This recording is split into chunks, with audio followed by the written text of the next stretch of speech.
చంద్రబాబు నాయుడు వ్యూహం అయితే ఖచ్చితంగా ఫలించింది.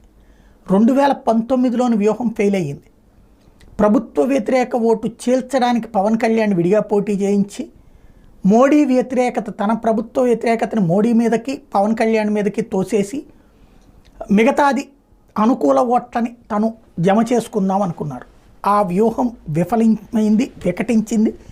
పర్యవసానం 40% ఓట్లకి సరిపెట్టుకోవాల్సి వచ్చింది, 23 సీట్లకి సరిపెట్టుకోవాల్సి వచ్చింది. కానీ ఈ దఫా సొంత పార్టీ వాళ్ళు ఎంత ఒత్తిడి చేసినా, ఎన్నిసార్లు అడిగినా, ఆయన పవన్ కళ్యాణ్ని ఓ పక్కన లోకేష్ అలిగిన, బాలయ్య బాధపడ్డా పవన్ కళ్యాణ్ని వెంట పెట్టుకుని తిరిగారు. వీళ్ళిద్దరినీ కూడా పవన్ కళ్యాణ్ కోసం పక్కన పెట్టారు. తద్వారా పవన్ని మెప్పించారు, పవన్ని ఒప్పించారు. జనసేనని వెంట పెట్టుకుని తిరిగారు. జనసేన చేత భారతీయ జనతా పార్టీని కలుపుకునేలా చేశారు. తద్వారా మామూలు